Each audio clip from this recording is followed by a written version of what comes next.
कपड़ा के घाघरा गुगरी सिवाओ तरी से जे क्रीचे नहीं खा बैठा कौन सावत संगे काट तारा चानी लगा के मछ।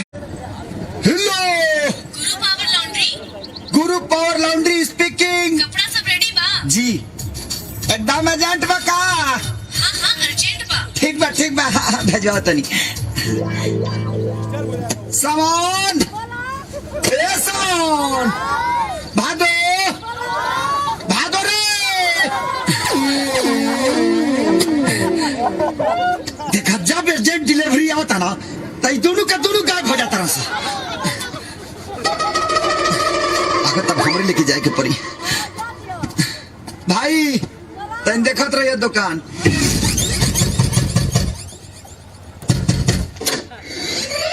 केहू बाजी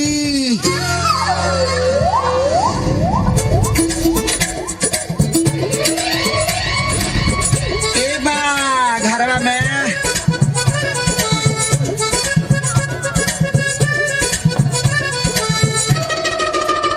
सुनाता हिलो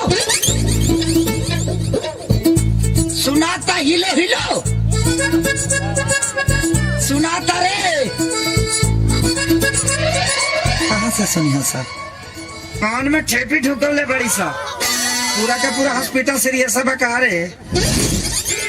भाई लोग जवानी आनहर होला तो सुन ले रही है लेकिन बाहर होला आज पहली बार पता चला अपने के का सामान दिया लियो। हाँ सुनाता ऐसे न सुनबू।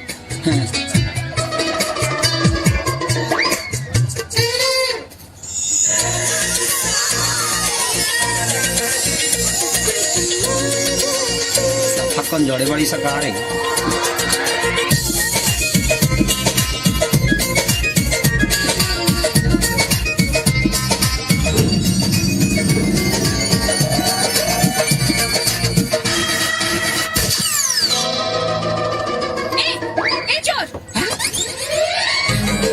अरे संगीता खुशबू ए संगीता देख रही चोर में चोर ही है वो चोर के कमरे में कैसे घुसा है। हां और हमारे पास थोड़ा बस देखा क्या हिम्मत देखा संगीता पुलिस के फोन लगावा जब पुलिस आई ना तो अच्छा तरह ठुकाई होई। हां तब समझ में आई एक हां एकदम चुप हम चोर ना हई गुरु पावर लॉन्ड्री के प्रोपराइटर हई और हम यहाँ चोरी करने के आई। हाउ देखा हाउ जौन कपड़ा तनी के धोके ले आए ओकरे पैसा लेता नहीं।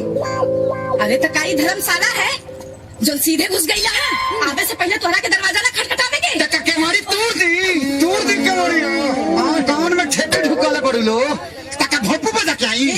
हां ठीक बा हमार पर्स दो और पैसा दो। ऐसा पर्स अपना नानी के कजिया में 4 गो दान कैले बनी। हाँ ठीक बा कहाँ पैसा कितना भाई 150। 150 रुपया। अरे संगीता 5 रुपए के हिसाब से 25 कपड़ा के 125 रुपए भइल ना। हाँ? ए 150 कहाँ से 20 गो ऊपर करला 5 गो भीतर करला 10 रुपया लगेला भीतर वाला के तो 10-50 जोड़ लो। ठीक बा दे रहल बानी ढेर बोलताई पकड़ 30 गो घाटा था ले। एगो बचत के उपाय बताई। बोला छोटका कपड़ा अपने हाथों से कहानी खुद धो ले। ढेर मत बोल बुझले। तो भड़कत का भड़कत अरे हो तोरा के आपन जान के सलाह देता नहीं जानता रू तू पहले ही मुलाकात में हमारा दिल के इतना भाग गेलू है ना कि तोरा के डिस्काउंट देने के मन करता हमरा। सुना गलता हो गया क्या? हमरा के डिस्काउंट दी।